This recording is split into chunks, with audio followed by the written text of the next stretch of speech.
A very good morning to all of you. Ayubowan and welcome to the atrium of the Central Bank of Sri Lanka for the presentation of the 6-month roadmap for ensuring macroeconomic and financial system stability. The Governor's announcement of the broad outline of the monetary and financial sector policies for the next 6 months. Due to the prevailing COVID-19 pandemic situation and in keeping with required social distancing, participation is strictly limited to this event, which is more focused for the media fraternity, thereby reaching a wider audience. We are joined live with the coverage from Rupavahini Channel I. Further, the presentation by the Governor is live streamed on YouTube and Facebook pages of the Central Bank of Sri Lanka. We will now commence the day's proceedings. Deputy Governor of the Central Bank, Mr. Mahinda Siriwardena, will now deliver the welcome address. Deputy Governor, Mr. Siriwardena.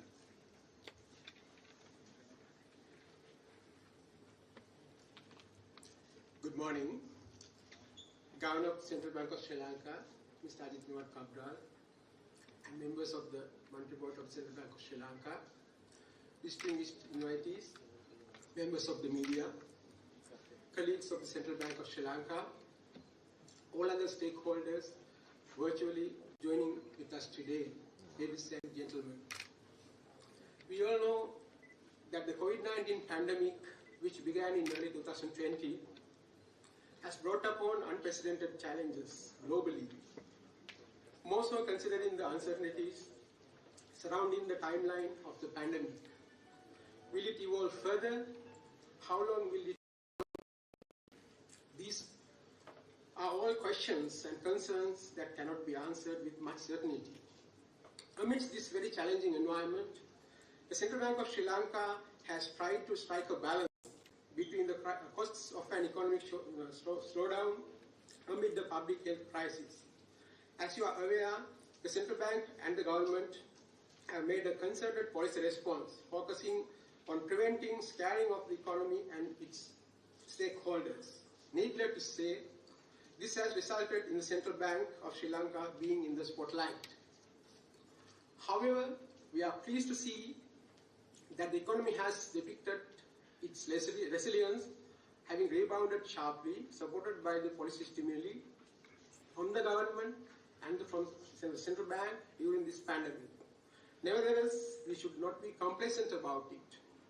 And we all have a lot to do to navigate the economy through this turbulent period safely and achieve a high and sustained economic growth, which will be beneficial to the people of this country to improve their living standards.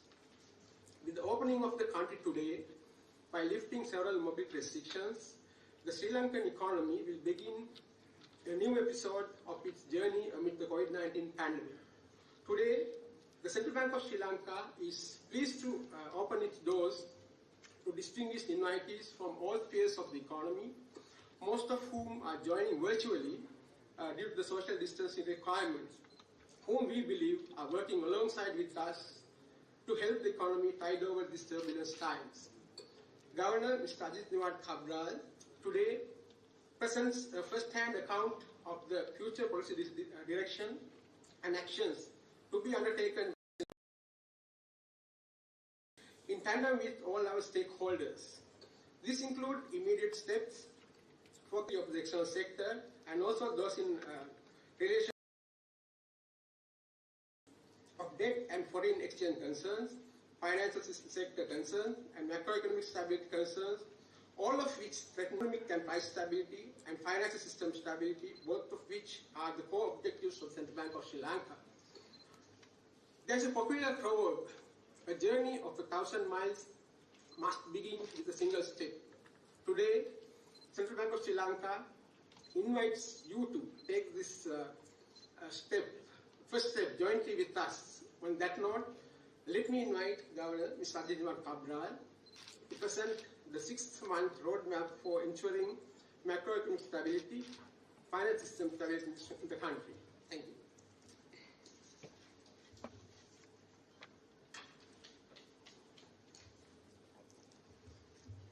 Good morning, everyone.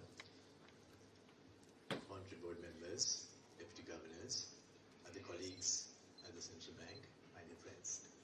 First of all, I want to say thank you to those of you who have been here physically, a few of you, and all the others who are joining us virtually to share with us this particular moment where we are unfolding the first step, as the deputy governor mentioned, in a long journey which we believe is a very important one for our country.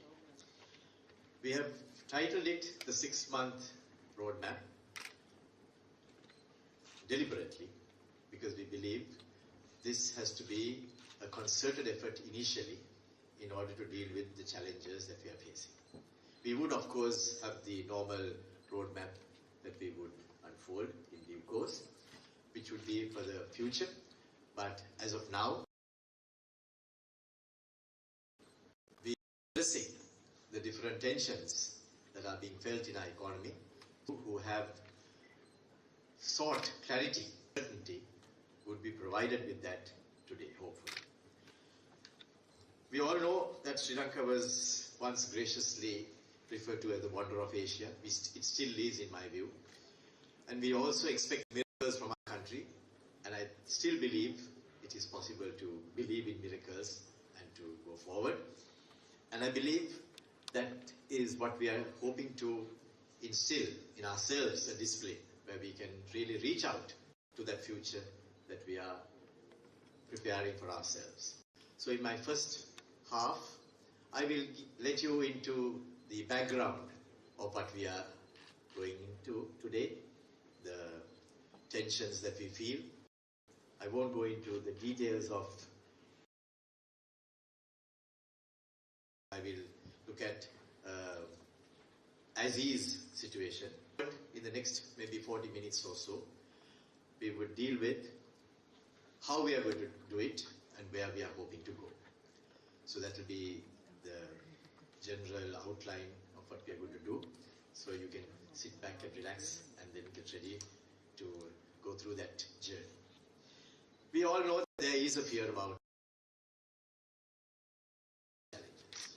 And there is reason to believe as well that there could be tensions. And I think that's part of this entire situation. There has been sluggish growth,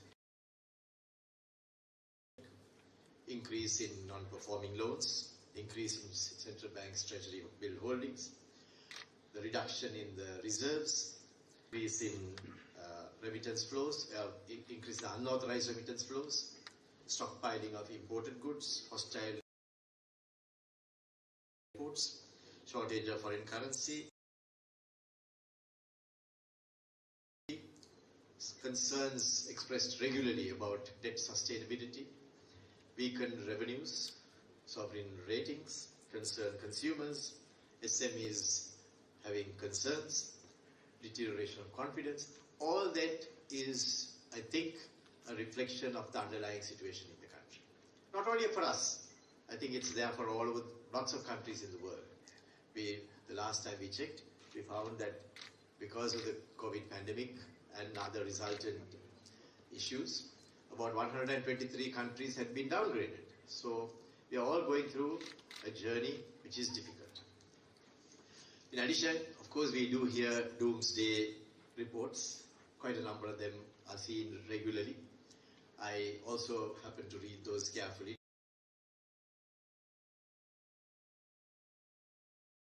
Sometimes there are some useful parts in those, sometimes not. But that's the world that is inside. There is enough opportunities to do that. So I think that's another part of the equation as we go along. Let's have a quick the situation where we were a few years ago and where we are now. Let's look at 2014, where our economy was in the region of about nearly $80 billion. Now also we are in the same range. I did have some interesting comments at the time that we had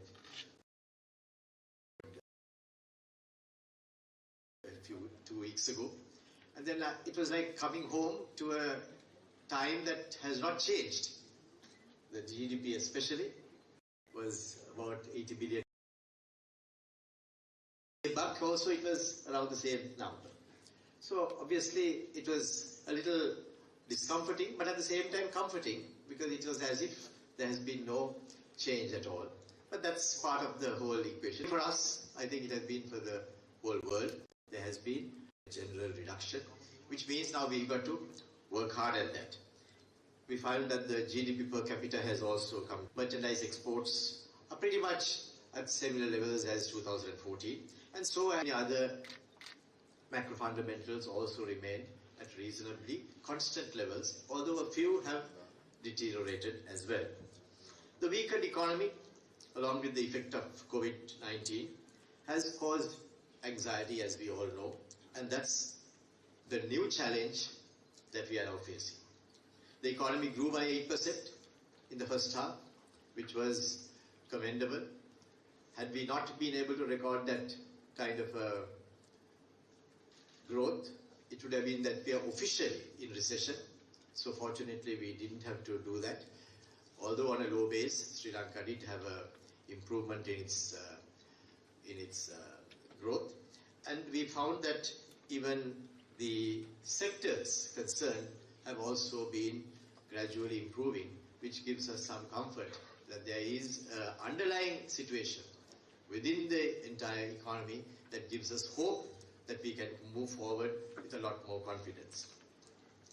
The external sector in particular has had some serious challenges, and there has been, more than the challenge itself, the regular commentary that suggests that the challenge is insurmountable. A lot of times I hear comments that we should approach different agencies, but if you just look at the situation from 2019 end onwards, Sri Lanka had reserves of 7.6 billion at the end of 2019. Thereafter, notwithstanding what a lot of people have been saying, we have paid back 6 billion in the year 2020. Then we paid back a further 5.6 billion in 2021 so far. And we are now with a reserve of around 5 billion, which is consisting of 3.5 billion in cash and a swap arrangement that we have for another 1.5 billion. So technically that should have been possible if you're only looking at the reserve and doing our calculations to say, look, we are unable to pay. Now that's lots of times what happens. People look at the reserve, then they do a little arithmetic, forget that there are inflows that are due to come, and then they come to the conclusion that here is a country that is going to have a problem. So they extend it to 2029, and they will say that there is amount of $29 billion due, and how are these people going to pay when they have only $5 billion? In that case, that situation would have been a lot worse today. So what it tells us is that you got to understand reserve management is not only dealing with the reserves that we have, but dealing with the inflows as well. Making sure that inflows come in at the right time. None of the companies that you're talking about as being gilt-edged companies would be in a position to pay back all their loans in one shot. That's why you have balance sheets which has current liabilities, current assets, long-term liabilities. So those are all balanced in such a way that we can move forward. So I can assure you that this criticism that sometimes arises, that Sri Lanka will face difficulties, is misplaced, because we have already shown in the last 2 years that it can be done, and you can be sure that even in the next few years it will be done in the same way. The budget deficit has of course increased. There has been a reason for that. The pandemic itself has absorbed nearly 200 billion rupees of additional expenditure which the government had to meet, and if not for that fact, we would have been not having this situation today. So that kind of expenditure has to be provided for, and with all that, we have still been able to maintain inflation at broad, comfortable levels, although there has been some tension there as well, and the amount of money supply has also had to be increased for good measure. Again, that has happened in so many other countries as well. Many countries have responded to the pandemic with that kind of a reaction, which is important. We have also seen, when quantified, that the support that has been given by the government to deal with the pandemic, as well as the central bank to deal with the pandemic, has been very, very impressive. A lot of people have not appreciated that, and sometimes the few months that I was in Parliament, I realized that that had not been sufficiently explained as to what kind of a support has already been given. And I believe it's necessary for us to appreciate that there has been a huge amount of work that has been done as well. The COVID Saubhagya scheme that has been provided by the central bank at very low interest rates in order to support the industries as well as the SMEs as well as businesses has been a very large 5 billion rupees. That's about 1.1%. To the government has been around 2002. The savings of the private sector as a result of the reduced interest amounts. So sometimes when you see very impressive bottom lines being shown by some companies, or done by those companies themselves, it has predecessor, Professor Lakshman, a man who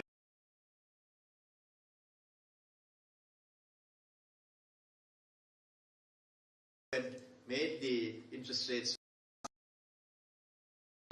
So I believe the important recognition.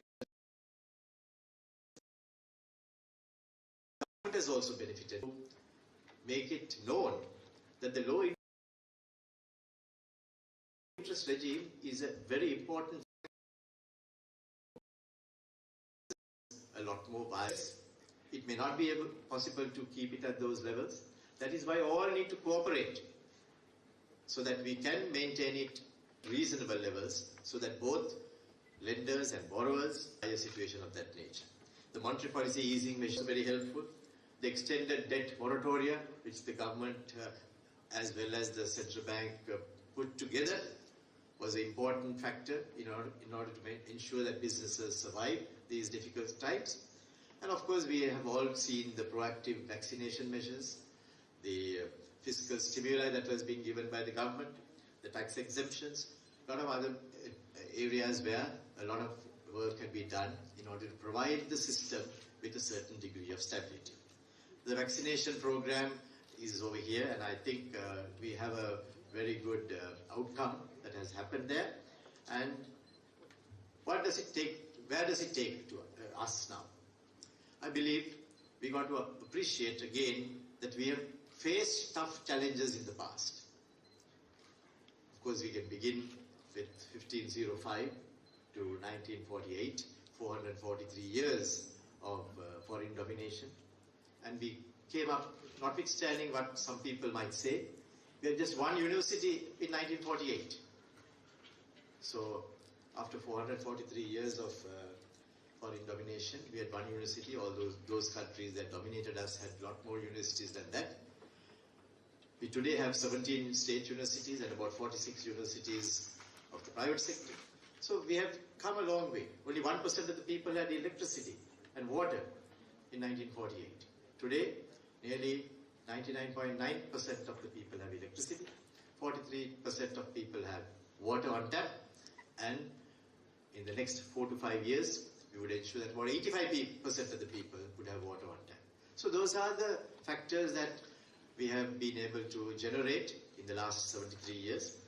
We have gone through a 3-decade conflict, 2 insurrections, power and energy crisis, droughts, pandemics, tsunamis, double-digit inflation, depletion of foreign reserves in the past, so many different types of struggles that we have had, but we have come out on top of all this. So what are we hoping to do today? We are trying to see how we are going to give clarity to the economy. And clarity doesn't come with one intervention alone.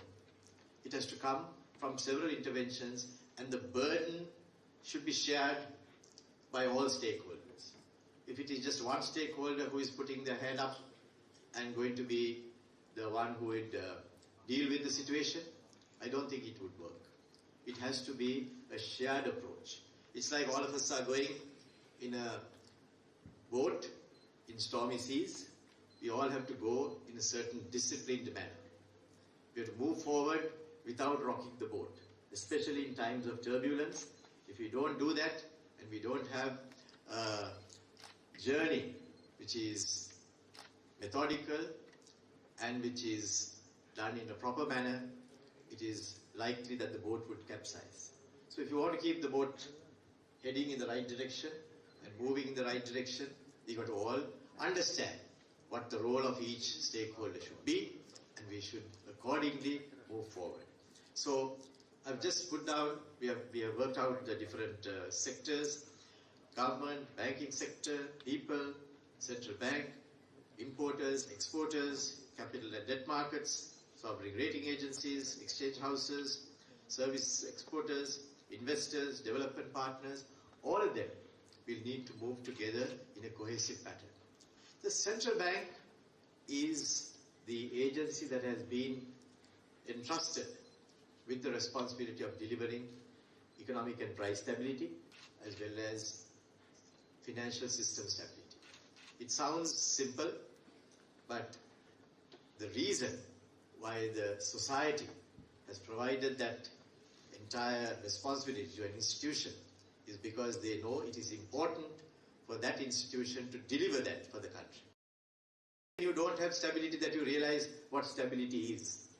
If you don't have stability of the foreign exchange rate at which the rupee trades, then you realize that it is not easy for you to do your businesses. If you do not know what the next year is going to bring, then your business will also be affected.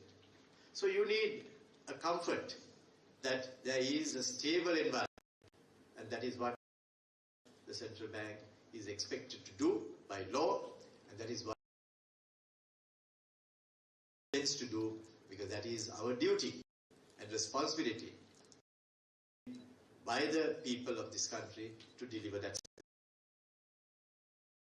Today's plan would be addressing that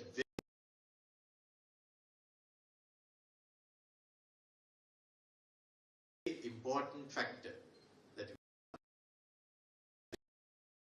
markets as well as overall plan, although we are only focusing on the number one, will be a 6-month plan, which is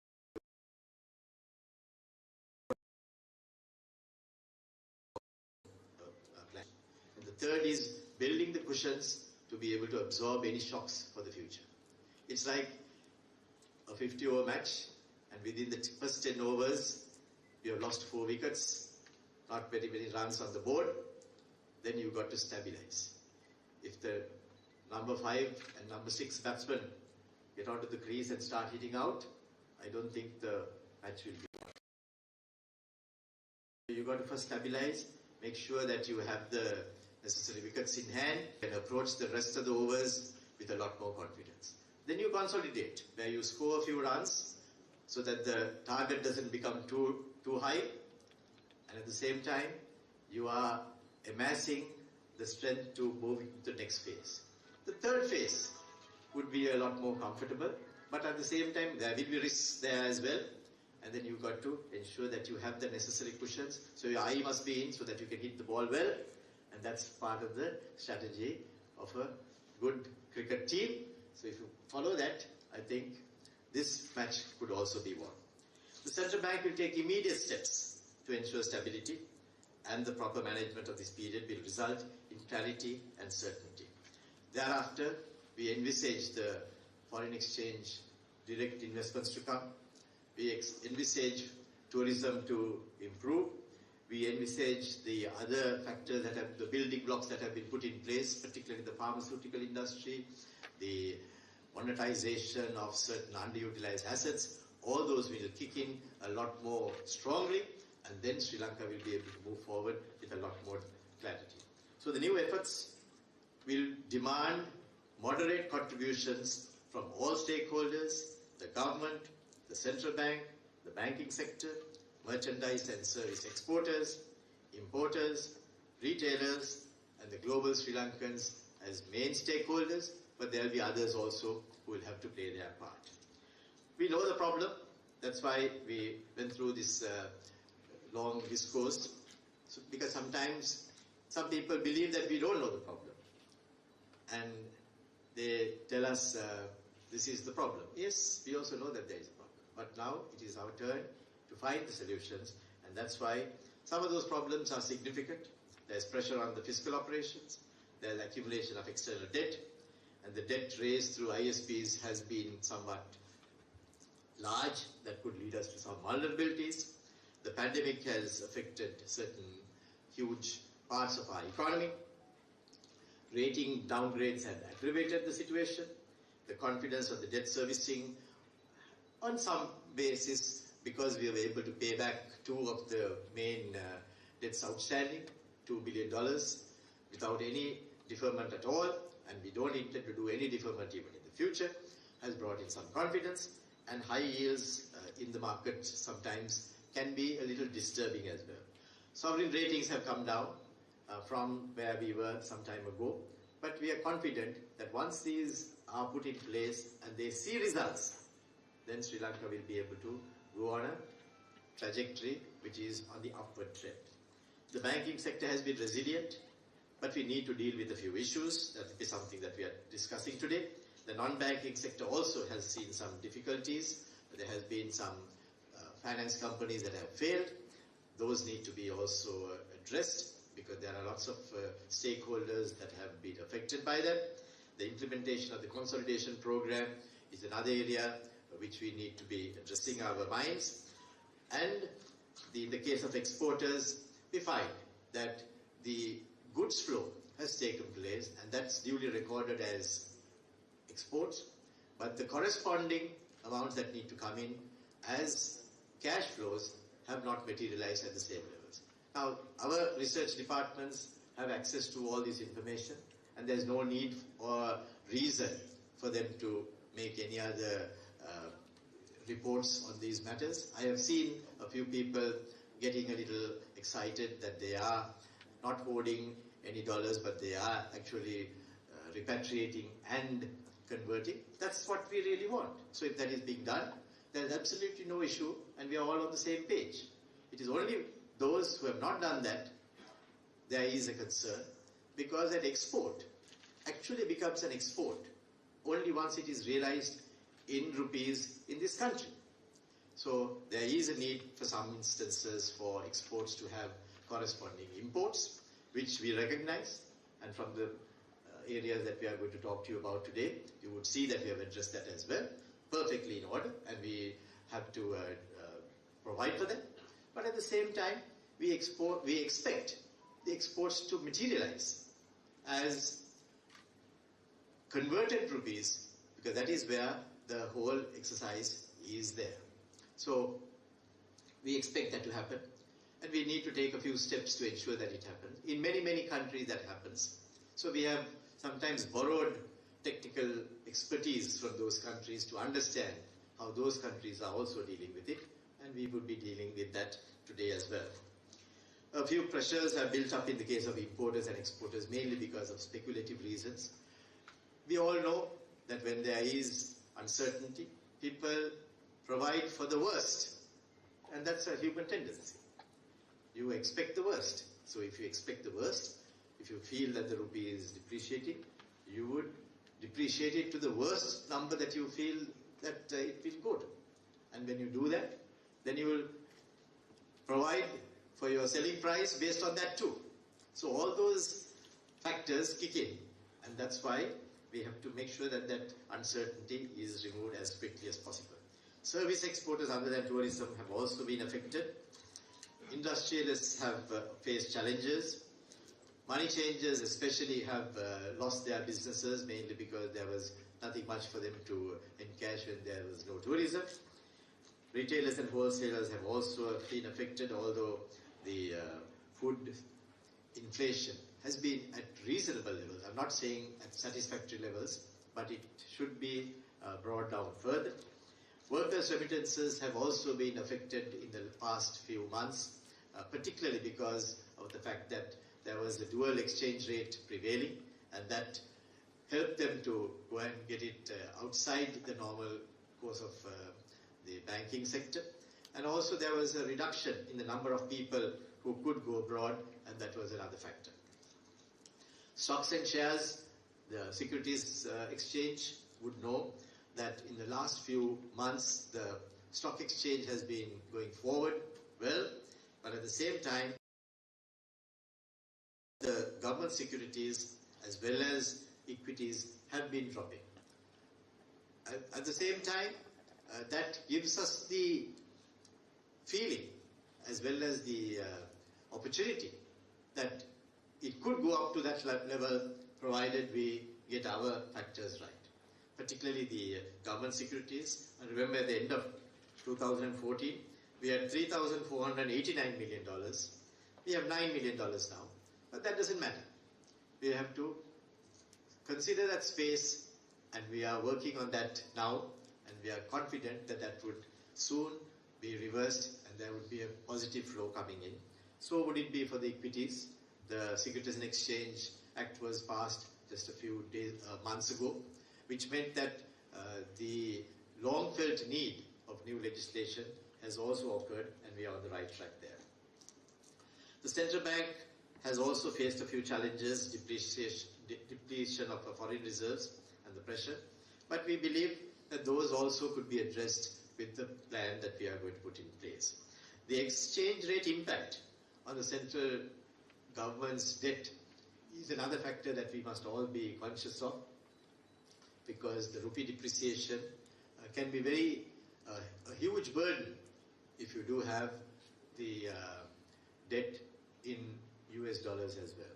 If you have foreign debt, any depreciation of the currency could affect the total composition of the debt, and that is something that we must all be concerned about, and that is why the central bank takes the necessary steps to ensure that we bring stability. The people have faced challenges too, although several government policies have been helpful. The GDP loss has been addressed now, it's being addressed, and the allocations by government, about more than 200 billion rupees has also been stated, and the lockdown has definitely affected us as a whole. So now we are hoping to suggest to you or to tell you what the to-do list is. It's going to be a simple to-do list that each one will have to do, and that will help Sri Lanka to reset its course. Not too much, but a fairly clear reset, which will help us to go through the next 6 months without any undue additional worry or pain. So අපි ඒකට කියනවා කළ යුතු දේ ලයිස්තුවක් හැටියට අපිට මේ අවස්ථාවේදී මේ දැන් තියෙන අභියෝග වලින් අපිට ඉදිරියට යන්නට නම් අපිට පැහැදිලි දර්ශනයක් අවශ්‍යයි, පැහැදිලි වැඩපිළිවෙලක් අවශ්‍යයි. ඒ වැඩපිළිවෙල අපේ රටේ ඉදිරි ගමනට සියලුම පාර්ශ්වකරුවන්ට බොහෝම පැහැදිලිව ලැබුම් දෙන්නට පුළුවන් නම් අපිට එකතු වෙලා ඒ තිබෙන අභියෝගයට මුහුණ දෙන්නට පුළුවන් වෙන බව අපිට කියන්න පුළුවන්. ඉතින් මහා බැංකුවෙන් අපි යෝජනා කරන්නේ එවැනි කටයුත්තක් සියලු දෙනාම කළ යුතු දේවල් පිළිබඳව අපි ඒක ඉදිරිපත් කිරීමෙන් පසුව විවිධ පාර්ශ්වයන් වලට බොහොම පැහැදිලිව Taman කළ යුතු දේවල් ගැන හොඳ අදහසක් සහ අවබෝධයක් ලැබෙනවා. එතකොට අපිට එකමුතුව මේ කටයුත්තට පිවිසෙන්න පුළුවන් කියන එක තමයි අපේ අදහස. මේ පිවිසීම සඳහා රජය, මහා බැංකුව, බැංකු ක්ෂේත්‍රය, අපනයනකරුවන්, ආනයනකරුවන්, විවිධ පෞද්ගලික ක්ෂේත්‍රයේ සිටින අය, පිටරටවල වලින් ඉඳලා ලංකාවට මුදල් ලැබෙන අය, කොටස් වෙළඳපොළ, අනිකුත් සියලුම පාර්ශ්වයන් එකතු වෙලා කළ යුතු දේවල් පිළිබඳව තමයි මේ සැලැස්ම ඉදිරිපත් වෙන්නේ. So the critical issues that we have will concern the debt and forex concerns. I think that is where a lot of people have certain concerns and we need to address them. The financial sector concerns, the macroeconomic stability concerns. මම ඒව ගැන කියනවා නම් තීරණාත්මක සාධක කීපයක් තියෙනවා. මේ අවස්ථාවේදී අපිට අපේ කටයුතු ඉදිරිපත් කරන්න. එකක් තමයි ණය සහ විදේශ විනිමය පිළිබඳව මොනවද කියලා. ඒත් එක්කම මූල්‍ය අංශය කියන්නට නම් අපි කළ යුතු දේවල් මොනවද ඊළඟ මාස 6 තුලදී සාර්වාර්ථික ස්ථායි ඉදිරියට යන ගමන සාධක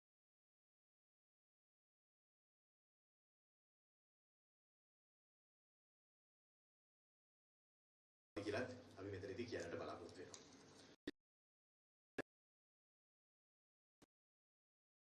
Here I want what I call syndrome. What should everyone else other than myself do? So here we want to move away from that slightly and state what will be the agenda for those who are involved in the structures to be doing. Government. We want the government to monitor the forex flows, mainly exports and investments, through the presidential task force, and already the government has started that. We want that to continue. That particular presidential task force is being led by the finance minister, Honorable Basil Rajapaksa, and they would be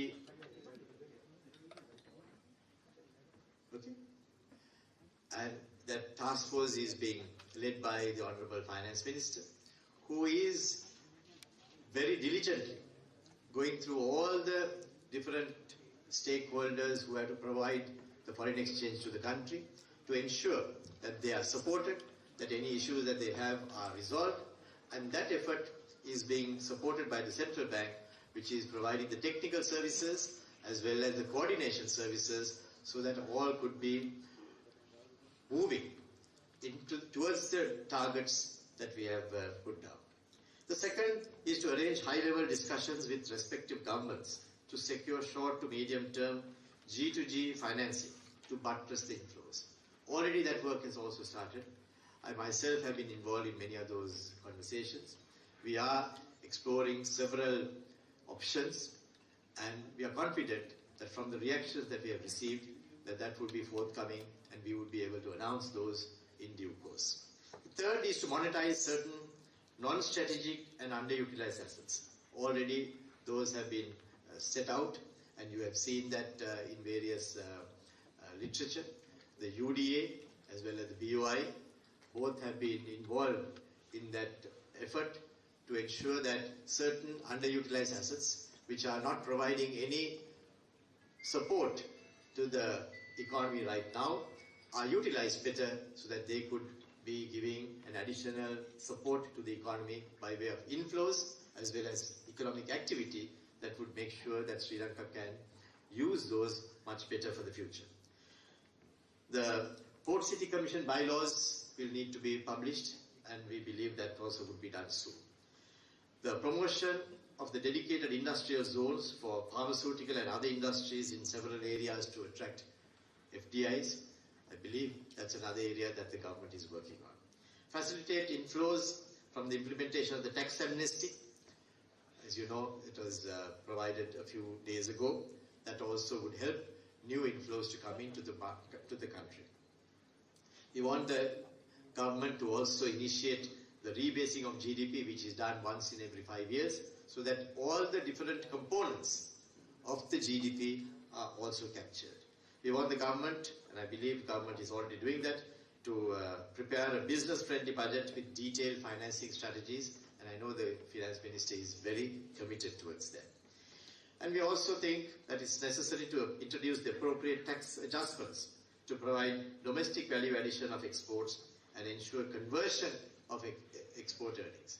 Export culminates as an export only once the conversion takes place, and that is another area that we would like to see the government getting involved in order to ensure that all have a stable as well as fair background to do their businesses. Encourage import alternatives.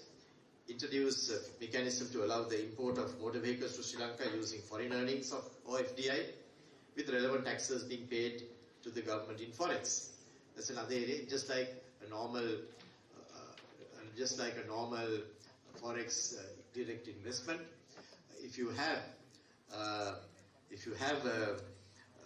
motor vehicles brought in, because we don't want any bubbles to be formed in the motor vehicles industry, that could be another area that could be looked at by the government, and we would like to suggest that from the central bank as well. Sometimes these ideas might have different repercussions, different advantages, disadvantages, but whichever way it is, this is something that we would like to suggest, and maybe the government can make a call on that. And immediately to prepare the entire country for the resumption of tourism. In addition, the government could continue the scheme to pay that extra 2 rupees per US dollars that is remitted. That will help to continue that workers' remittances on an ongoing basis, and to continue the payment of additional interest on the special deposit accounts as well. So we would like the government to continue those as well. Then from the central bank's point of view, we would provide the forex liquidity to the market to part finance the energy bills. We're putting our money where our mouth is also, so that there is a certain liquidity that is provided to the market to ensure that a large part of the imports, in case there is any tension, we would provide that exchange from the central bank to make sure that the prices could be not increased, and then we can have a stable business going forward. We are already negotiating several short-term and longer-term currency swaps with certain international counterparts, and those we are expecting to see materializing shortly, so that will be additional buffer which we could use at any time that we would like to use in the future. Facilitate government-to-government foreign inflows, I already mentioned that to you. Gradually reduce the ISP exposures. We had $5 billion of international sovereign bonds in an economy of $79.5 billion in 2014. That worked out to about 6% of the total GDP. But by 2019, the overall ISBs, international sovereign bonds, have increased to 15 billion. On a GDP that had not changed, it was as high as 18% of the GDP. Little high. Now we need to shrink that gently, and over the next few years, we would like to see that coming down to around 10%. And those part, in case we need financing, we have to find alternative ways. And what we are suggesting is that there should be government-to-government kind of loan relationships that would help us to tide over that period, so that there is no vulnerability being created. Then we would like to issue directives. We will issue directions to exporters to convert export proceeds after allowing for the permitted debits. We are giving a series of permitted debits that they could use for their businesses. But then thereafter, once those are made use of, the balance would need to be converted. And no exporter should be concerned about it. because that takes into consideration their concerns, and there is no arbitrary figure that is set out there. That would be what we expect them to now convert, so that all will have a very useful way of dealing with their situations. We would also provide directions to convert the build-up from 2020 onwards of the export proceeds that have accumulated well above what was necessary. Because if the export proceeds had been converted, those numbers wouldn't have been there. So converting that would be what was expected from them in any way, and we would provide the directions in order that could be also done. Then Central Bank will continue certain other areas as well, that is install systems to monitor the forex flows in future, just like what India, Bangladesh, Thailand, Myanmar, Nepal, many of those countries are doing. So we will follow suit, and we'll have a good tracking system to ensure that the goods flow, the materials flow, as well as the funds flow will be matched, and then we can move forward with greater clarity. Pursue efforts to attract foreign investments into government securities. That has already commenced. We would be providing a guarantee to those who are investing in government securities that if there is any reduction in the exchange rate, that would be carried by the central bank, so that there is no risk for them as far as the exchange rate is concerned. We would diversify the Sri Lanka development bonds investor base to ensure that foreign investments to SLDBs would also flow. Gradually ease the central bank purchases of government securities. I think people are sometimes concerned about that. That would also be gradually eased over a period of time. We will facilitate the improvement of the country's sovereign ratings, and considering the real exchange, the real effective exchange rate, we believe that it would be necessary for us to ensure that Sri Lanka moves into a territory that is competitive. Already the Sri Lankan rupee has been devalued substantially, which has provided a large space to those who are exporting. So I think in the next few months, although we would keep it at those levels right now, we would need to see how we are going to improve productivity as we go along as well. So systems will be put in place to ensure the close monitoring and the conversion. Those are already being planned and executed. Efforts to gather foreign exchange, foreign investments into the government securities I already spoke to you about. The SLDB investor base will be improved. We spoke about that too. In the domestic market, financing efforts will be aligned with market developments while gradually reducing the debt maturing. That also we spoke about. I spoke about the international sovereign bonds. And this slide shows you the position where the Sri Lankan rupee is today. Sri Lankan rupee is at 200 rupees approximately to the dollar.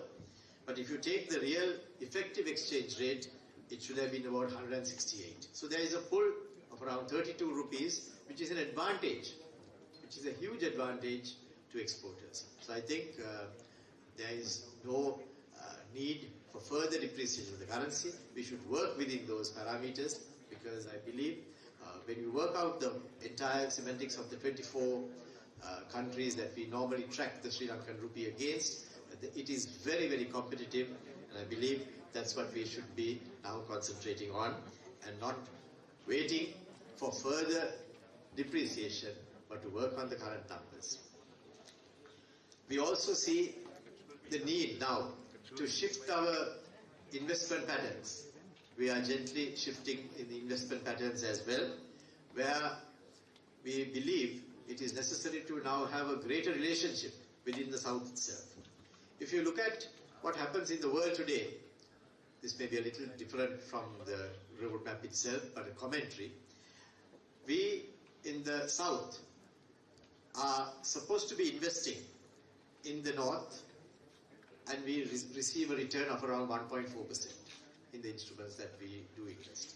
But when they invest in the South from the North, that attracts the interest rate of around 6.8%, and that's generally considered as a loan. There's no difference. I believe it's necessary to make that comment, mainly because we did see and Bangladesh entered into a swap arrangement. It was sometimes a little difficult for people to appreciate and understand, because this particular arrangement was a reflection of a South-South partnership rather than South-North or North-South, and that can be a lot more advantageous to the countries within the South, and that's something that we should really in the next few months. I hope to have discussions with governors of the central banks of our region and of the Middle East to find out whether we can improve that partnership. And I believe conversations of that nature could definitely help us to move into a new realm where we can make new partnerships of investments as we go along. The banking sector, we expect them to mobilize fresh forex funding, closely monitor the forex positions, facilitate inflows with the implementation of the tax amnesty, encourage forex investments into Sri Lanka's government securities and SLDBs, facilitate essential imports, engage with counterparties to dampen the undue speculation. We do believe that they have a very important role to play. Their research papers, as well as their own discussions with their counterparties, could be very helpful, provided they take into consideration all what is being done in our country, and to support foreign investors in the non-bank institutions as well. The merchandise exporters, we would like them to ensure that the repatriation of export proceeds happens within the stipulated periods, convert the repatriated export proceeds into LKR after deducting the permitted amounts of forex for the intermediate and investment inputs. So it's a very comfortable arrangement for them as well. Convert the export proceeds already accumulated, which were brought in by way of exports in accordance with the central bank's directions, and we expect that to happen in the next 6 months on a staggered basis to ensure that there would be a rollout which is not in any way affecting the smooth flow of capital as well. They expand the export businesses, lay the foundation for more value-added businesses, attract foreign investments, as well as promote branding of Sri Lanka. I also want to make a very clear statement here that no changes whatsoever will be made to the personal foreign currency accounts. Those were previously referred to as NRFC and RFC. There is no change whatsoever to those accounts. මේ අවස්ථාවේදී බොහොම පැහැදිලිව කියන්නට අවශ්‍යයි. NRFC සහ RFC කියන ගිණුම් වලට කිසිදු වෙනසක් මහා බැංකුව කරන්න බලාපොරොත්තු වෙන්නේ නැහැ, රජය කරන්න බලාපොරොත්තු වෙන්නේ නැහැ. ඒ නිසා ඒ පදනම මත මේ රටේ ආයෝජනය කර තියෙන සියලුම දෙනාට කිසිම වෙනසක් නැතුව ඒ කටයුතු කරන්න පුළුවන් කියන එක මම බොහොම පැහැදිලිව මේ අවස්ථාවේදී කියන්නට කැමතියි. අපේ රටට බොහෝ දෙනෙක් පිට රටවල් වලින් මුදල් ලැබලා ඒ මුදල් NRFC accounts වල තියාගෙන තියෙනවා, RFC accounts වල තියෙනවා. එහෙම accounts වල තිබෙන මුදල් ඒ විදිහටම කිසිම වෙනසක් නැතුව තියන්නට පුළුවන් බවත් මම මේ අවස්ථාවේදී බොහොම පැහැදිලිව කියන්නට අවශ්‍යයි. We also have services exports, particularly the ICT, as well as the global presence should provide them with the space to improve that. And they too will need to repatriate and convert their proceeds, because then only the final export will culminate. And with the resumption of tourism, we want all those who are involved in the tourism sector to prepare themselves for that new advent of tourists as well. So it's important that you have your plant done up, and we believe that the efforts of the government will be then supported by you if you are ready to accept tourists as soon as it opens up. Importers, we would like to make a special appeal to them not to stockpile additional inventories. Sometimes the concern is that because of difficulties that we may not be able to import what we want, so therefore we'll import early.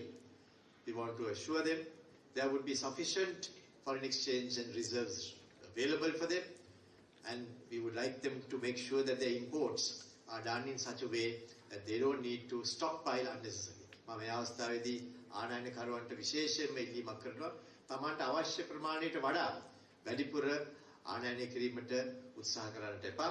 මොකද එහෙම කරන්නේ නැතුව දැනට තියෙන තත්ත්වය අනුව කරගෙන ගියා නම් හැමෝටම ඇති වෙනට මේ විදේශ විනිමය තිබෙනවා. අපිට ඒ කටයුතු බොහොම පහසුවෙන් කරන්න පුළුවන් වෙනවා. ඒ නිසා ඒක ගැන මතක තියාගන්න කියලා. මේ අවස්ථාවේදී මම විශේෂව කියන්න කැමතියි අපි දැනට පනවලා තිබෙන cash margins import කිරීම සඳහා විශේෂයෙන්ම අපි පනවලා තිබුණා non essential non urgent items කියලා. ඒවා අද දින සිට අපි lift කරනවා කියලා කියන්න අවශ්‍යයි. අද දින සිට ඒක මේ බලපෑවෙන්නේ නැහැ. ඉතින් ඒ නිසා ඔබතුමාලාට ඒ ආනයනය කිරීමට අවස්ථාව තිබෙනවා. ඒ අවස්ථාව තිබුණත් ඒ අවස්ථාවේ වගකීමකින් කටයුතු කරන්න කියලා මම ඉල්ලීමක් කරනවා. We are today removing the cash margin requirements on the non-essential and non-urgent imports that will be lifted from today. But we request and invite the importers to act responsibly and only import what is necessary as well as their requirements, and unnecessarily not to build up their inventories as we go along.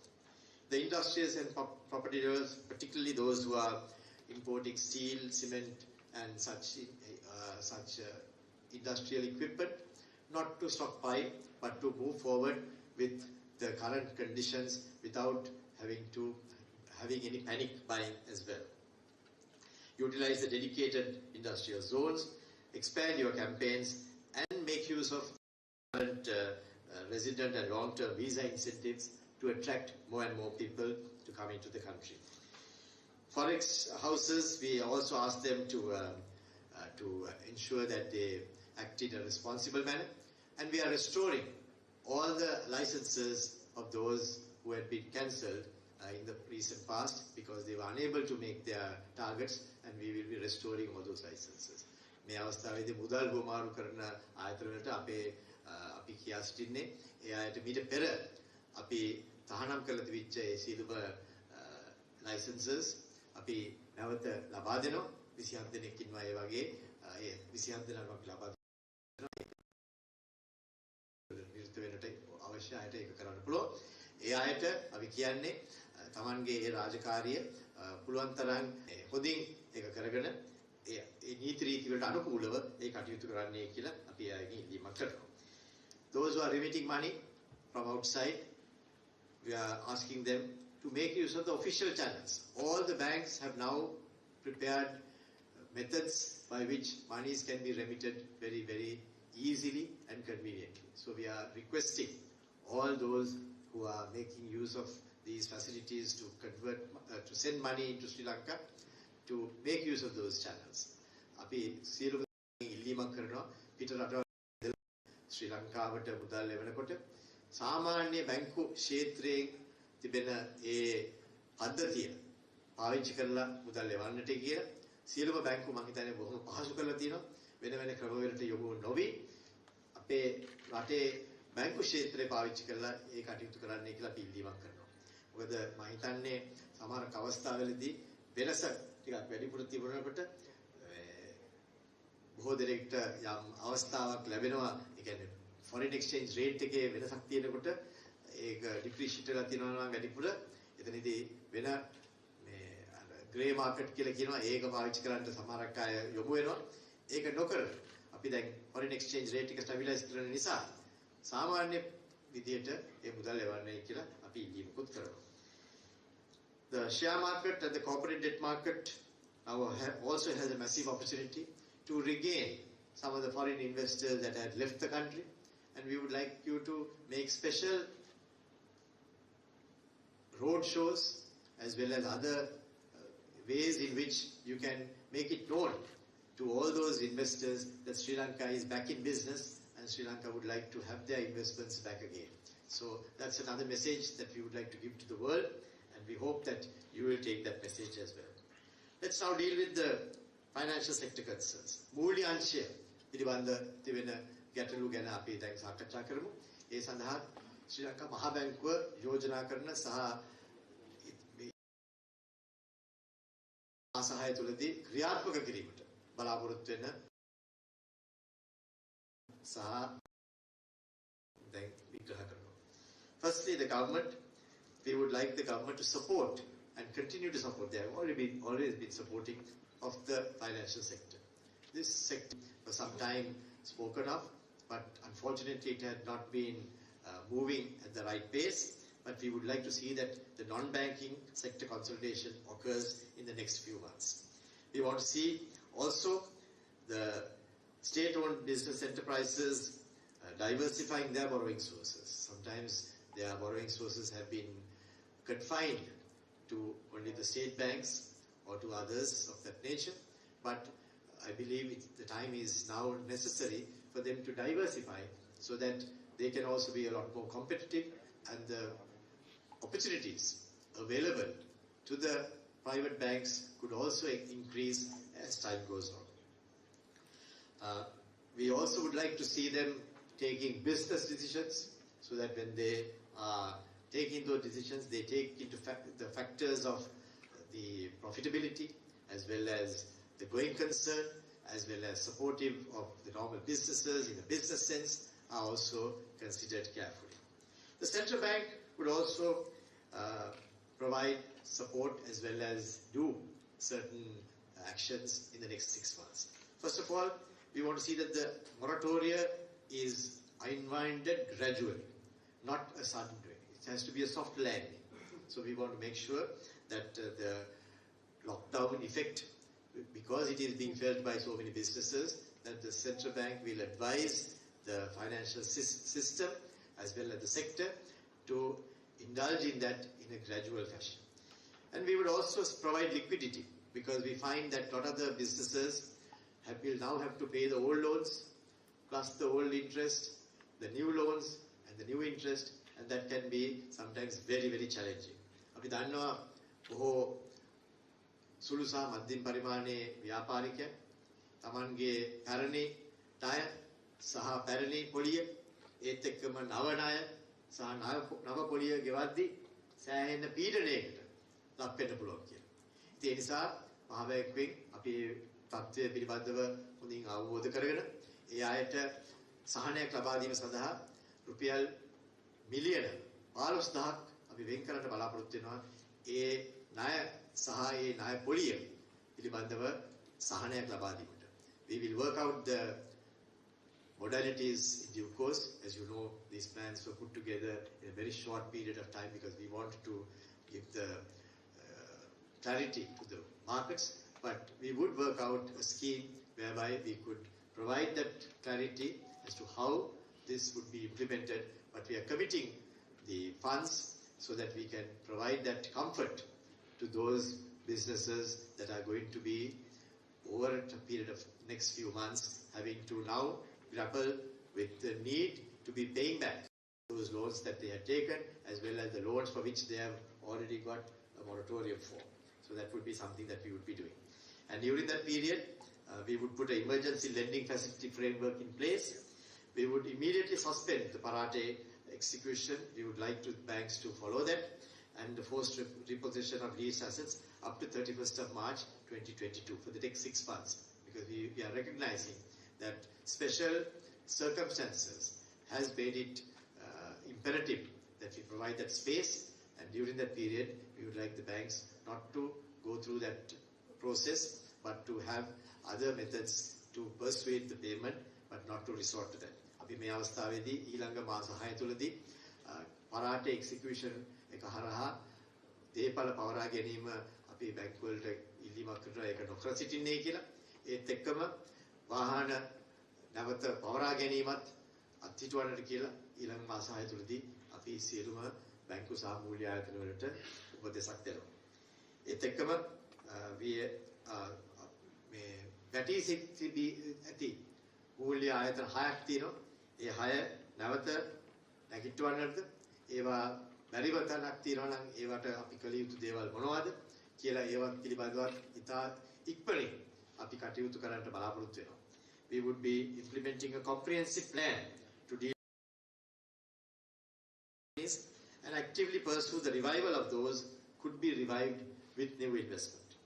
We will also ask all banks to have post-COVID revival units, because there will be special problems that those businesses will encounter. We have to ensure that those businesses survive, and we would want the banks to hold their hand, work through these difficult periods so that those survive beyond the COVID pandemic. We would revive the governance and share ownership rules and the multi-exchange rates taking place in banks. We have seen that happening, the multi-exchange rate. We have seen the banks, some banks, they follow what is specified by the central bank, but we have been told that between exporters and importers, there are other transactions that also take place. We have, I think the previous governor has mentioned that to the bank. We would like to adhere to, and that those who do not adhere to will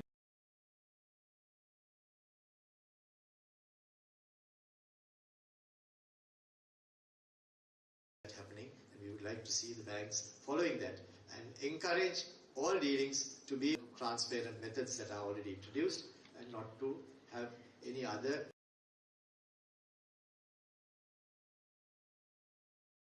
types of transactions. Make sure that they do about the 6 failed finance companies and a comprehensive plan, and we would like to see 31st of March we'll work on, but even complex issues, so we have to work on the complex issues, take certain decisions, and even the non-bank consolidation, we would like to see that being completed in the next 1.5 years by 31st of March 2023. So that will be the overall plan that we would be following as far as those are concerned. Supervising the banks as well as the finance companies in the new normal is a tremendous challenge that will be done by the central bank. Now, සාමාන්‍ය තුල බැංකු සහ මූල්‍ය නොවන ආයතන නියාමනය කිරීම අපිට සමහර විට යම්කිසි පීඩනයක් ලබා දිය හැකි කටයුත්තක් වෙනවා. ඒ වුණාට ඒ කටයුතු වලට මහ බැංකුවේ හැටියට ඒකට නිරත වෙලා ඒ කටයුතු අවශ්‍ය ආකාරයට කරන්නට බලාපොරොත්තු වෙනවා. We would strengthen and safeguard the integrity of the financial system. ආරක්ෂා කිරීමට අපි කැප ඒ පිළිබඳව අපිට money laundering වලට තිබෙන ඒ නීති රීති අනුව කටයුතු කරන්න සිදු වෙනවා. ඒත් එක්කම අපි ඒක කරද්දී අපි බලනවා ලෝකයේ පවතින ඒ කටයුතු කරන්නත් අපේ අවධානය යොමු වෙලා තිබෙනවා. The payments and settlements platform, we are in a digital age, and in that sense the payments and settlements will need to keep pace with what is happening in the rest of the world. So we would be engineering the systems within the central bank, that of course will be done during the 6 months as well, but it will probably move beyond that period to ensure that the money is being in circulation, would have new methods of payments and settlements as well. We expect the banking sector to ensure that they set up the revival units as I mentioned, to consider model participation as well. We have had some discussions with several banks, and we are trying to develop models where new debt is not burdened upon borrowers. Those who have reached difficult periods as a result of the pandemic and otherwise, they need to be supported with new as well. Adding debt to debt is not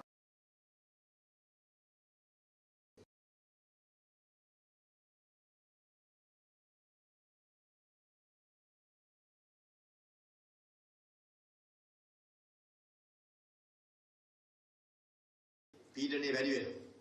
ඒ නිසා ඒක කරනකොට වෙනත් අංශ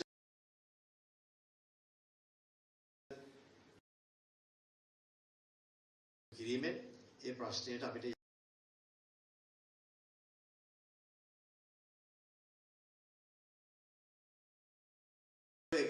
කටයුතු කරලා ඒ තුලින් ඒ නව මුදල් ඒ අංශවලට ලබා දෙන්නට කටයුතු කරන්න කියලා අපි විශේෂ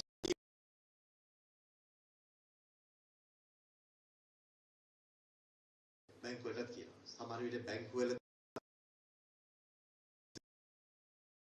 ඒ වුණත් ඒ තුලින් තමයි මම හිතන්නේ මේ ප්‍රශ්නයට තිරසාර විසඳුමක් ලබා දෙන්න පුළුවන්.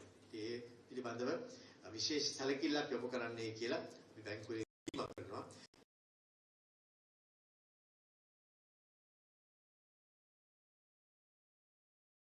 අවශ්‍ය වෙන තාක්ෂණ දැනුම උදව් කරනවා කියන එකත් මම මේ අවස්ථාවේදී කියනවා.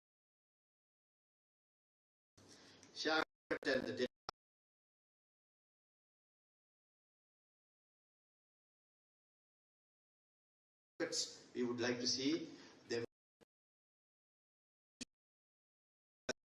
equity part of the GDP, and that's something that we would like to see the stock exchange and they work with the other agencies of government as well, and that way we would be able to see new avenues which can spur development. Now let's look at the last item, which is the macroeconomic stability concern. Finish soon so that you all will all be relieved of all this and then you can get down to work. The SAR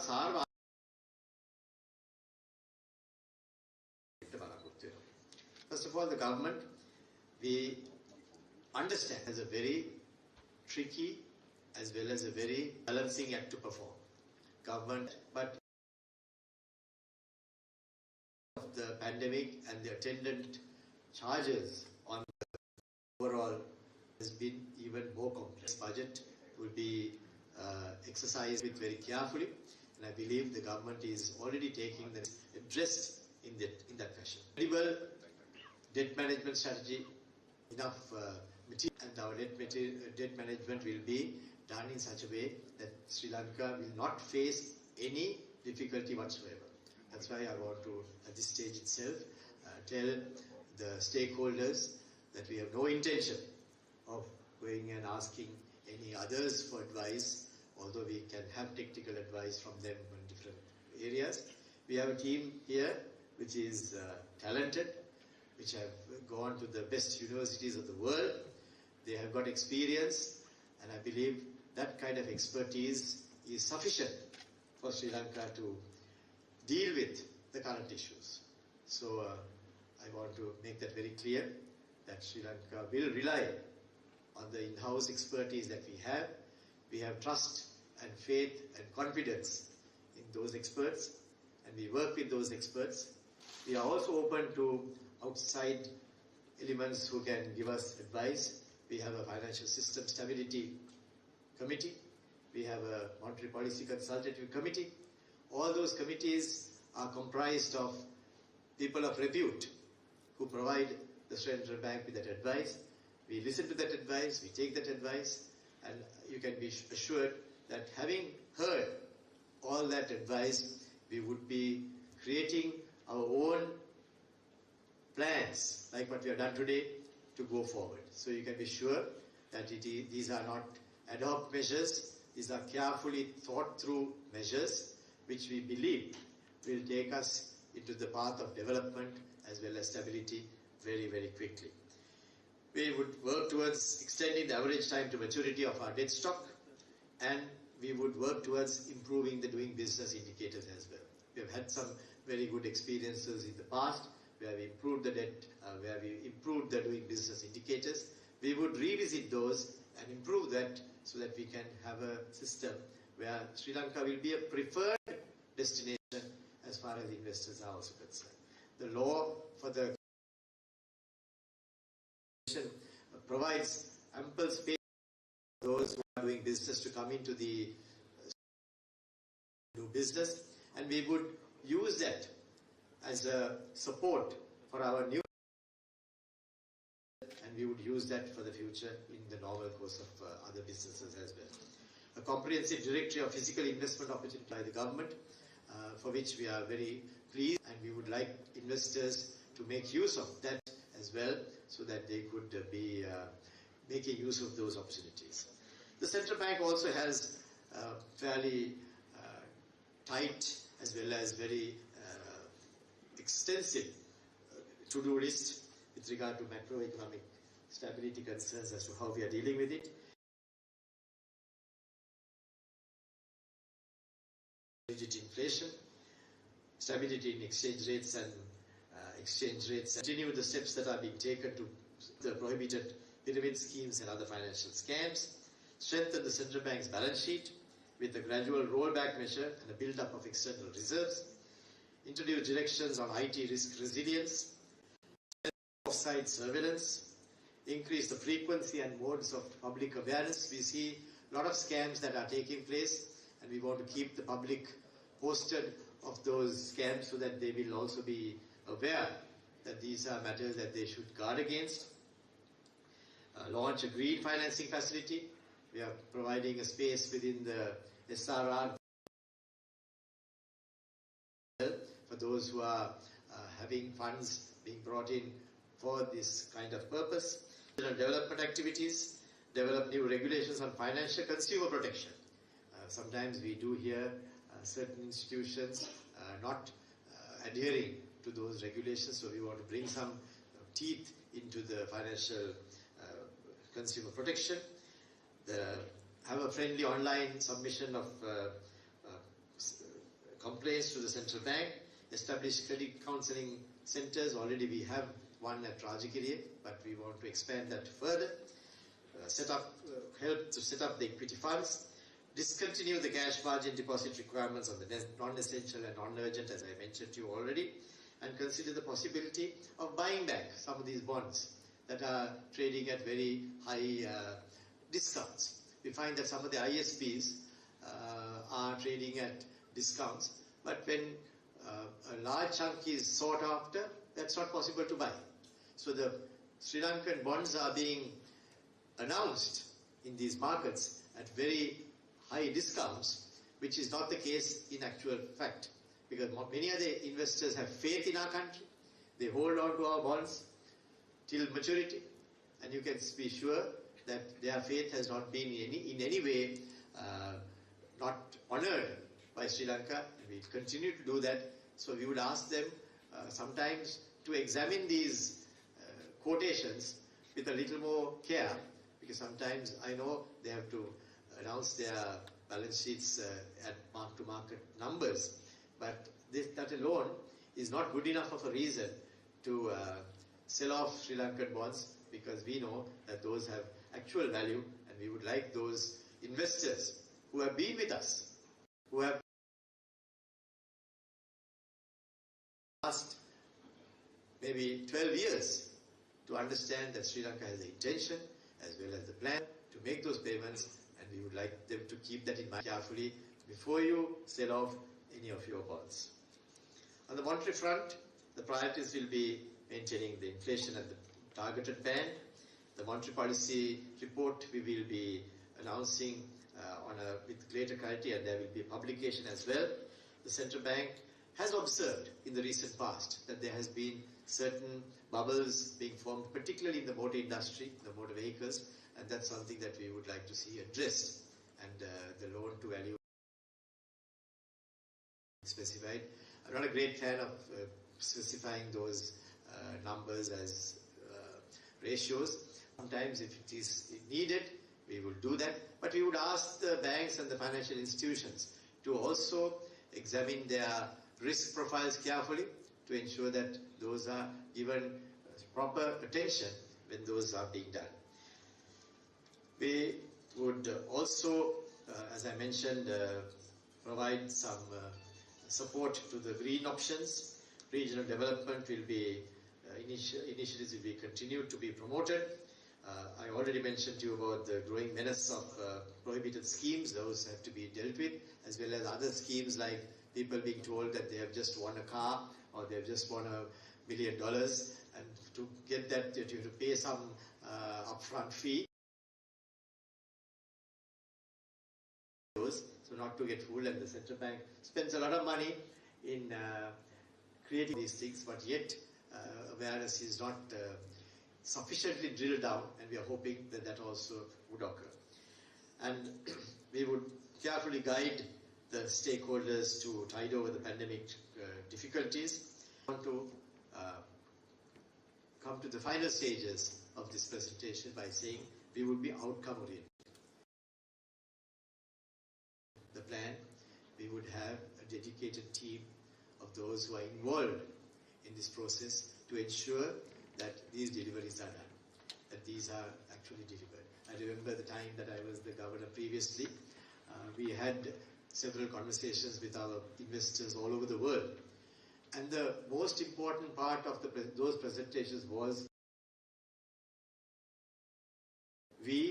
at the beginning of the year, we said we would do this, and by the end of the year, our report card %. So that is a bigger endorsement than anything else.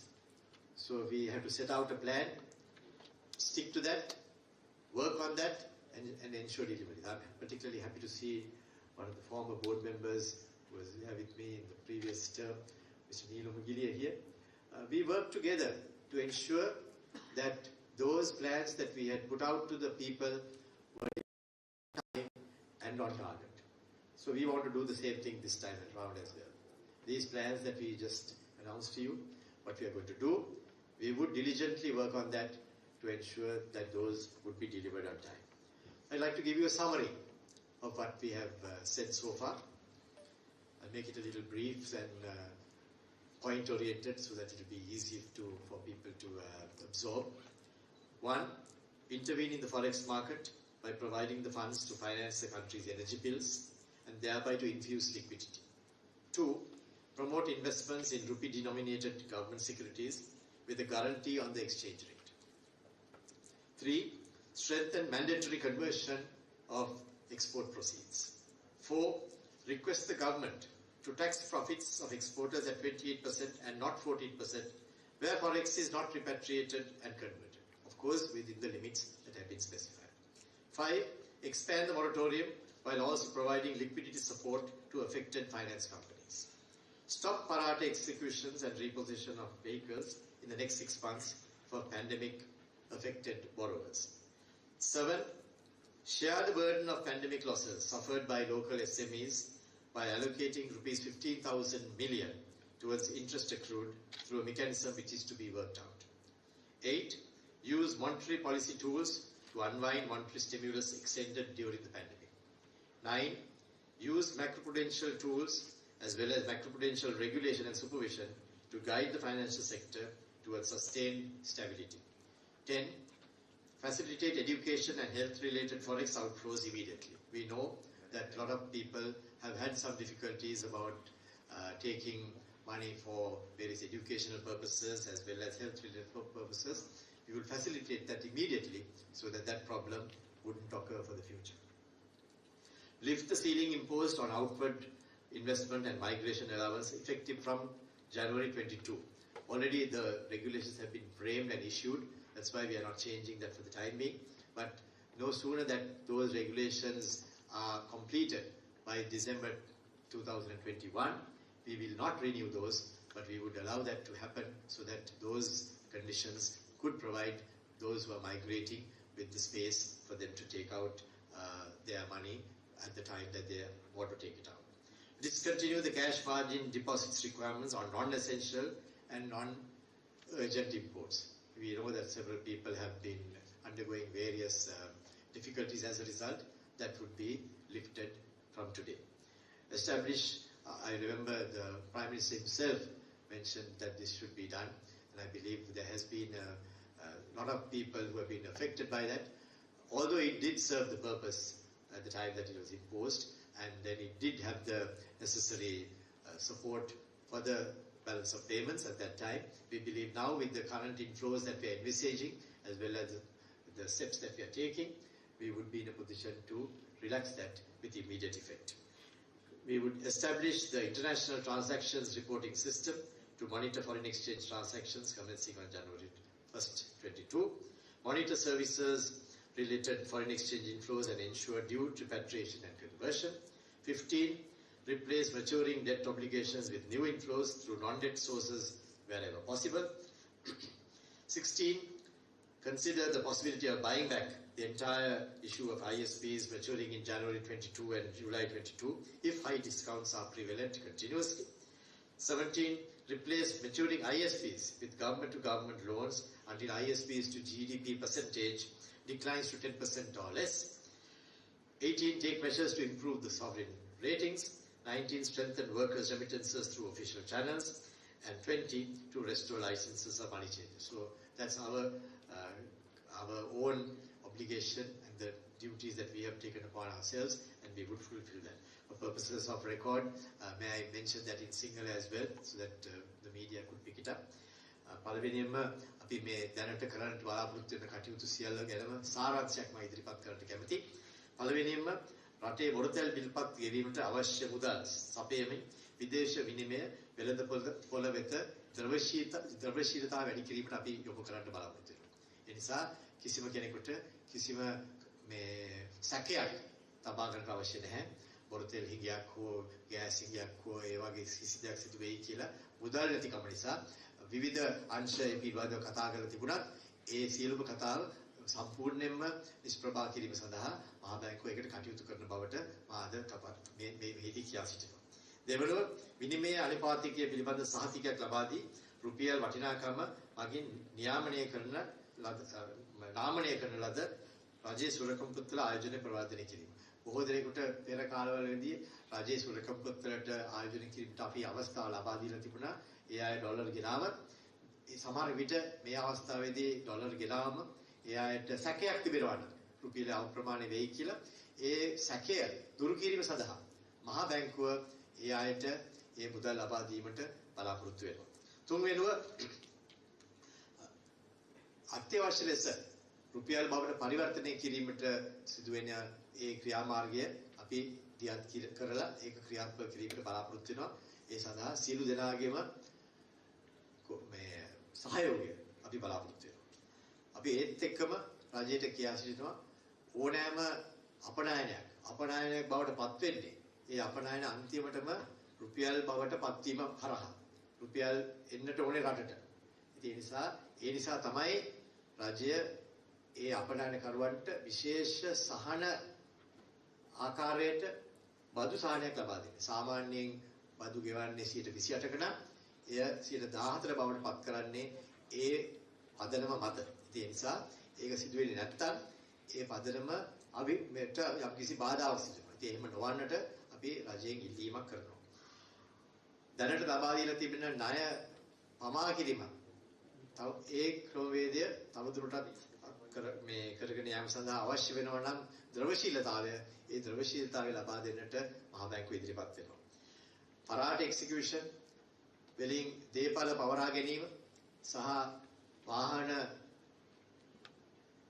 පවරා ගැනීම ඊළඟ මාස 6 තුලදී නවත්තන්නට කියලා අපි නියෝග ලබා දෙනවා බැංකු ක්ෂේත්‍රයට සහ බැංකු නොවන ක්ෂේත්‍රයට. එයාට අපි කියනවා මේ අවස්ථාවේදී තව මාස 6ක් ඒක නොකර ඉඳලා ඊට පස්ව ඒ ගැන අපි සලකලා බලලා කටයුතු කරන්න පුළුවන් කියලා. ඒත් එක්කම මේ අපේ පැන්ඩෙමික් එක හරහා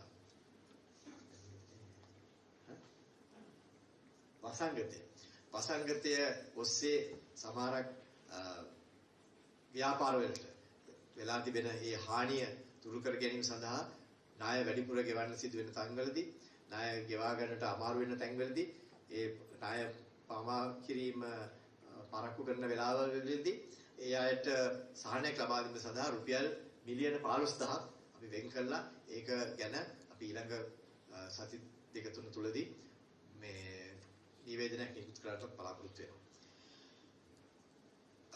දැනට පිටරටවල වලට යන අයට ලබා දීලා තිබෙන ඒ සහන තමන්ගේ මුදල් ගෙනියන්නට ලබා දීලා තියෙන සහන දිගටම ලබා දෙන්නට බලාපොරොත්තු වෙනවා. ජනවාරි 1 වෙනිදා ඉඳලා යම් ඉගෙනීම සඳහා සහ සෞඛ්‍ය සඳහා මුදල් ලබා ගැනීමට බලාපොරොත්තු වෙන සියලු දෙනාටම තමන්ට මේ මුදල් ලබා දීමටත් අපි කටයුතු කරගෙන යනවා.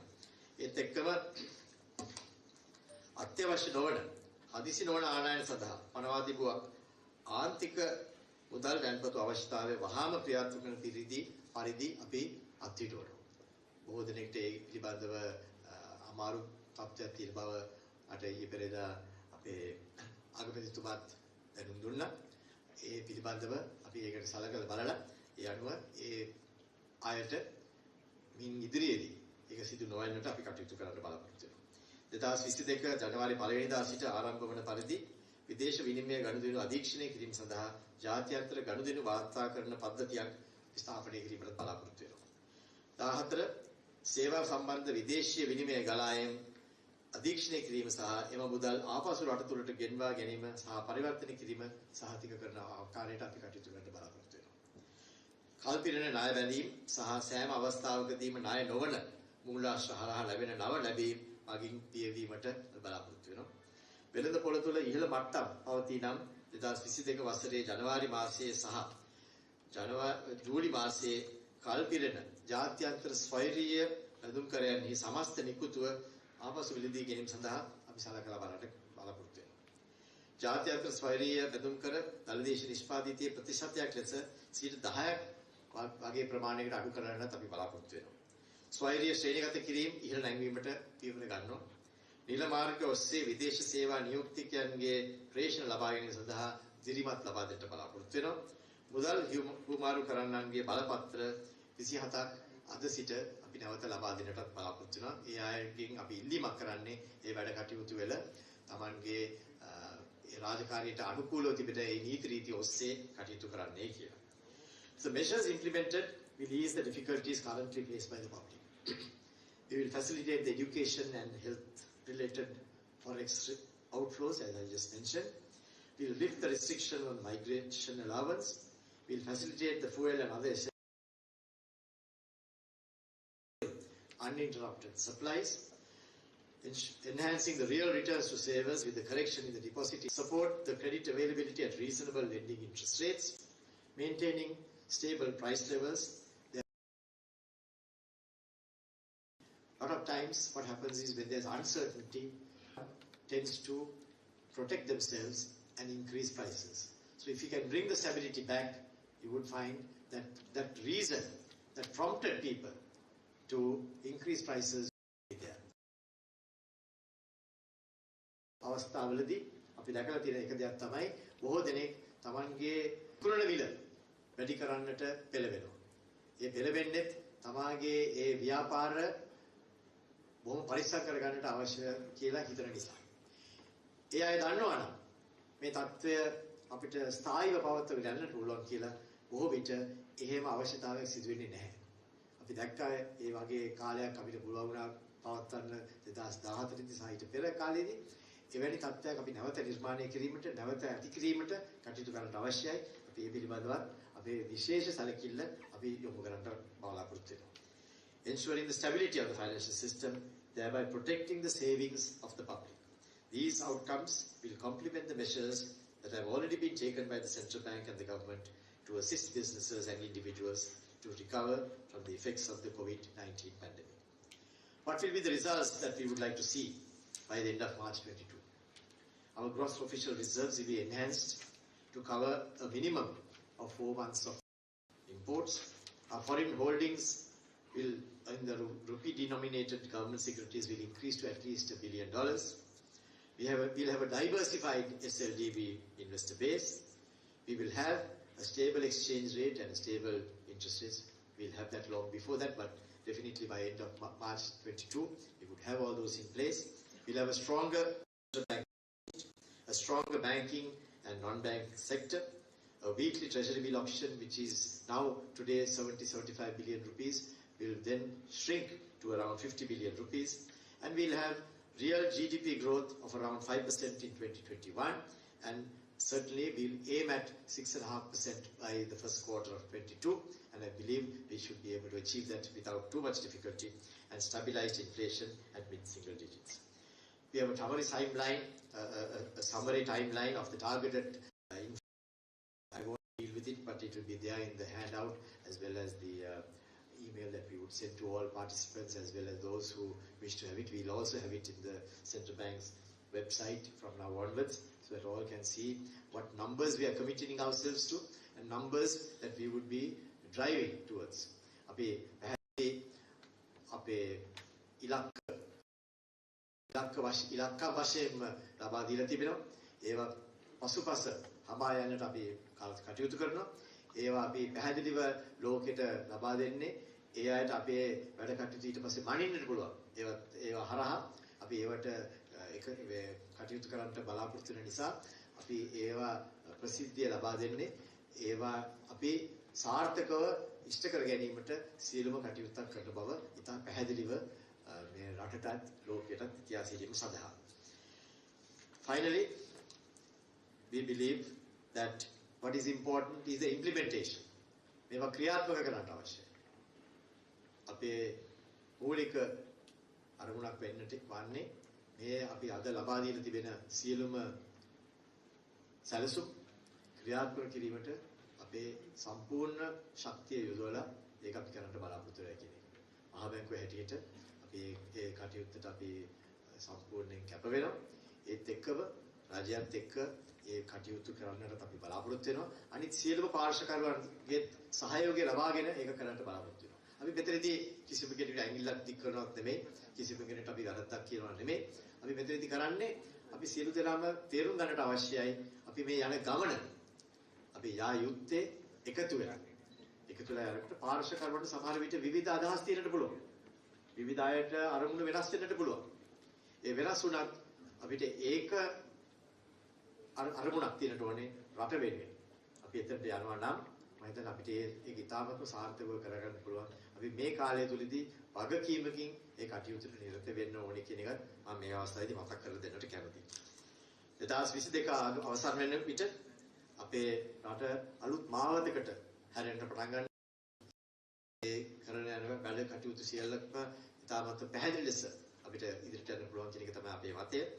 Towards the end of 22, we would be able to approach the economy of the country with much greater confidence than what we have. We would see the results of what we are doing today. We would see the benefits of today appealing to everyone to provide.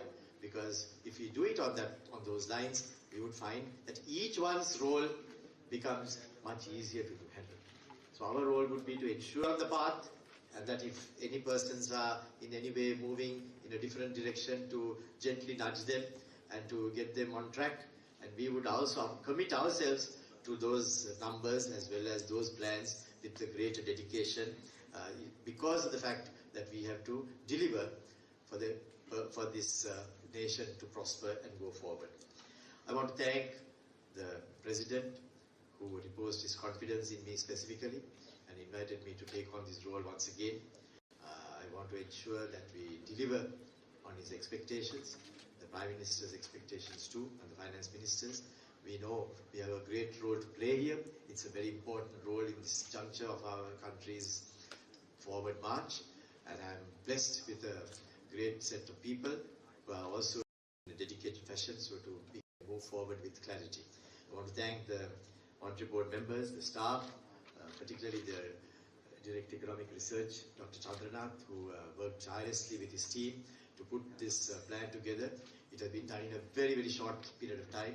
I think it must be amazing effort, and I want to thank all of them for their dedication, the Deputy Governors, the Assistant Governors, and all who, from top to bottom, who responded magnificently to be able to put together a plan of this nature which encompasses so many different parts so that we can move forward with clarity.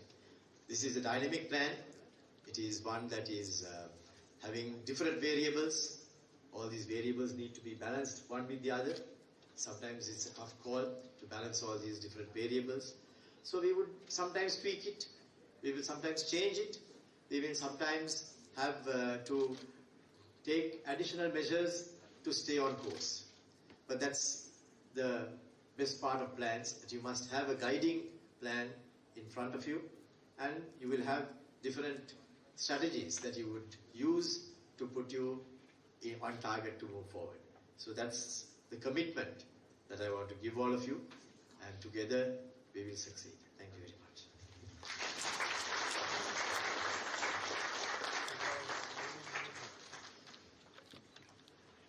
Thank you very much, sir, for sharing the central bank's future policy direction and actions with the audience today. We believe that this would help the citizens of this country to plan their business trajectory with more certainty and to achieve your targets more effectively. The successful outcomes in your businesses would ultimately help us to implement our policies more effectively for the benefit of both the economy and the people of Sri Lanka.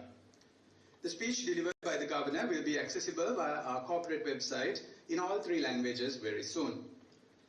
With that, we have come to the end of the unveiling of the 6-month roadmap, thanking the limited audience who joined with us at the atrium and all of you who connected with the live coverages of Rupavahini Channel I, Central Bank's YouTube page and the Facebook page. Thank you very much for your presence and have a pleasant day ahead.